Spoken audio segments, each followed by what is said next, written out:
Всем привет, друзья! Мое видео про Skillbox посмотрело уже более 260 тысяч человек. Я в нем рассказываю про то, как я купил их курс по UX дизайну за 30 тысяч рублей и что я получил за эти деньги. Спойлер, получил я мало. Этот ролик вам понравился, и вот наконец-то Skillbox обратил на него внимание и собрался выпилить его из интернетов. Удаляй предмет. Сегодня я расскажу, почему я купил этот курс, ведь у меня больше 10 лет опыта в дизайне, и какие претензии ко мне имеет Skillbox. Итак, покупка курса по UX-дизайну не была для меня обдуманным шагом. Во-первых, я работаю дизайнером достаточно давно. Свой главный выбор между Photoshop и CorelDRAW я сделал в 5 классе, ровно 25 лет назад. Блин, страшно представить. Во-вторых, у меня есть высшее художественное образование. И в-третьих, я просто не доверяю людям в интернете, которые обещают быстро изменить мою жизнь. Как же так вышло? Казалось бы, у меня должен быть иммунитет от случайных покупок. И сейчас я расскажу, как эти хитрые продажи работают в реальной жизни. Все сайты школ устроены таким образом, что первым делом вам выскакивают самые дорогие курсы, а точнее наборы из нескольких курсов. Допустим, вы хотите изучать UX в Skillbox. Этот курс на данный момент стоит 42 тысячи рублей. Но для начала вам предложат профессию UX UI дизайнер, где помимо UX добавили Photoshop, анимацию, курс по фигме и еще какой-то странный курс от зарубежного дизайнера, видимо для вдохновения. В курсах по Photoshop и фигме нет ничего плохого. Но я уверен, что вы сами должны выбрать, что хотите изучать, а не брать все подряд большим пакетом. Поэтому выбирайте курсы через агрегатор, где указаны все конечные цены. Ссылка будет в описании. За пару дней до покупки я прошел собеседование на удаленного дизайнера в региональную контору и прошел его не совсем удачно. Опытный HR сыпал терминами и задавал странные для меня вопросы, вроде «Кем вы видите себя через 5 лет?» Ну ясен пень, я вижу себя главой студии и вашим конкурентом. Сейчас я уже знаю ответы на эти вопросы, у меня даже есть об этом отдельное видео, но на тот момент это был мой первый опыт общения с HR. Обычно на работу меня брал арт-директор или глава отдела продакшена. Этим людям не свойственно много говорить и лезть в какие-то абстракции, они просто закрывают конкретную позицию и берут человека на конкретные задачи и не готовы долго выбирать специалиста, а больше опираются на фактические данные, опыт работы, портфолио и отзывы работодателей. До сих пор, кстати, принято звонить вашему предыдущему работодателю и спрашивать мнение о вас. Так вот, пообщавшись с HR, я понял, что мне не хватает современных знаний, а точнее даже терминологии. Ведь когда я начинал, не было никакого UI, UX дизайна, хотя сайты в современном стиле, не перегруженные дизайном, а с упором на удобство, студия Лебедева делает уже лет 15. Все это уже было, но терминологию придумали недавно. И я не понимал, чем я хочу больше заниматься, пользовательским интерфейсом или пользовательским опытом. Ведь у нас в России обычно не разделяют две эти профессии. И я захотел разобраться в этом досконально. Тут-то мне и подвернулся курс от Skillbox, о котором я вообще ничего не знал. В этот момент, когда я был готов подучиться, но когда-нибудь попозже, они меня и поймали. На ограниченную по времени скидку и намек, что занятия идут потоками. Если опоздать на текущий, придется ждать несколько месяцев следующего. Я говорю намек, потому что по факту там написано просто «Старт курса через 5 дней» и осталось 9 мест.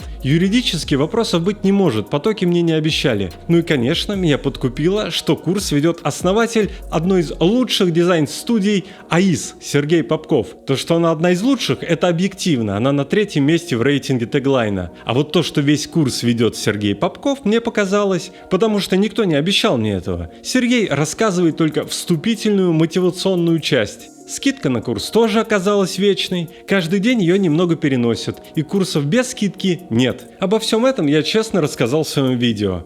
Этому ролику уже больше года, и с него, собственно, и начался экспертный контент на моем канале, ну и с курсов по ютубу от Марины. Я прикрыл все свои старые видео с путешествиями и стал рассказывать о том, в чем действительно хорошо понимаю. Про дизайн, про то, как на нем заработать и про курсы. Когда мой ролик про Skillbox набрал первые 1000 просмотров, в комментариях появился канал Skillbox образования, который начал работать с негативом и мотивировать моих зрителей на покупку курсов. Это отлично, я так считаю. Пусть будут разные мнения, а зритель сам сделает выводы. Но этого им показалось мало. И с приходом нового юриста Skillbox решил удалить мой ролик, и мне пришло письмо с YouTube. На ваш контент поступила жалоба о нарушении авторских прав. Вот так оно называется. Ну конечно, проще удалить, чем обсуждать конкретные по фактам. С другой стороны, Skillbox провел работу над ошибками и стал записывать более качественные уроки, но об этом позже.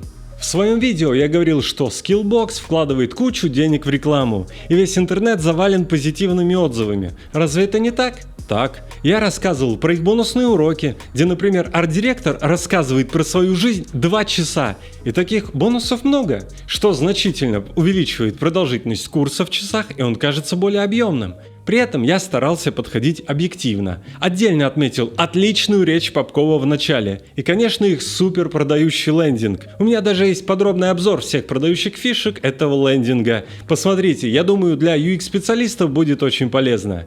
Я прямо говорил, что курсы ведут специалисты АИС. Это очень крутая студия. Но в то же время специалисты к урокам не готовятся и рассказывают вяло.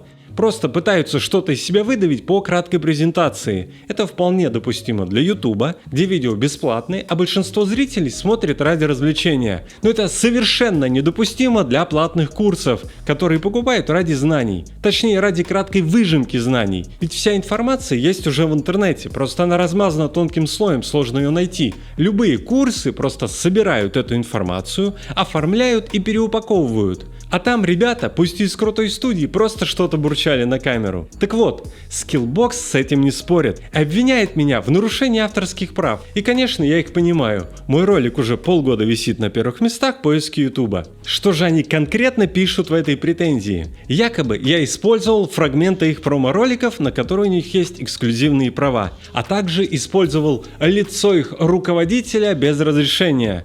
Тут, конечно, хочется обратить ваше внимание на то, что все видеоматериалы, включая заранее записанные вебинары Skillbox, размещаются на YouTube, соглашаясь с правилами YouTube. А YouTube работает по американским законам, где цитирование, обсуждение и критика разрешены, это нормально. Skillbox же требует удалить контент по российским законам, где четко не прописано, что и как можно цитировать. А знаете, что самое интересное? А работает ли сам Skillbox по российским законам? Он принадлежит Mail.ru, как и множество других проектов. Delivery Club, Юла, все аптеки и прочее. Mail.ru принадлежит Mail.ru Equity Limited на Кипре, которая принадлежит Mail Кооператив ОАО в Нидерландах, которая в свою очередь принадлежит Mail.ru Group Limited опять же на Кипре.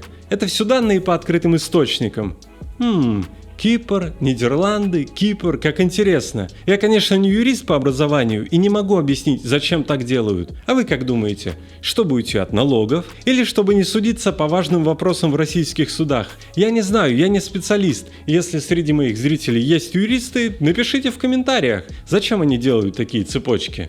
И теперь эти ребята хотят удалить мое видео по российским законам. Естественно, YouTube им отказал, ведь я добросовестно цитировал, не более того. Также Skillbox заявляет, что я использовал их материалы в целях собственного продвижения. Очень интересно. Тут я вынужден открыть один небольшой секрет. Как человек, который наблюдал за статистикой, ничего так не продвинуло Skillbox, как смерть одного из основателей платформы Игоря Коропова. Именно в этот момент большинство людей узнало о существовании Skillbox и стало гуглить, на чем же заработал этот молодой миллиардер. На этой новости продвинулись Вести Сочи, Россия-24, Первый канал, телеканал 360 и многие другие, в том числе и те, кто записывал обзоры на курсы. К телеканалам у Skillbox нет вопросов, почему-то. Что в итоге? Самый большой ущерб Skillbox, на мой взгляд, нанес их сырой курс. Назовем это так. Поспешили, сделали сборную солянку из того, что было, добавили немного нового и побыстрее выпустили. При этом ошибку они свою исправили. Я не знаю, повлиял ли YouTube на это как-то, или они изначально так планировали, но достаточно оперативно они выпустили обновленный курс и раздали его всем бесплатно, кто покупал первый. С этим вопросов нет, молодцы, достойно. Но тут появилась новая напасть – курсы из воздуха, когда якобы продают курс, который еще не готов и внутри него почти ничего нет. Но это уже тема для отдельного видео. Спасибо, что досмотрели это видео до конца, подписывайтесь и мы с вами увидимся совсем скоро в новом видео. Всем пока!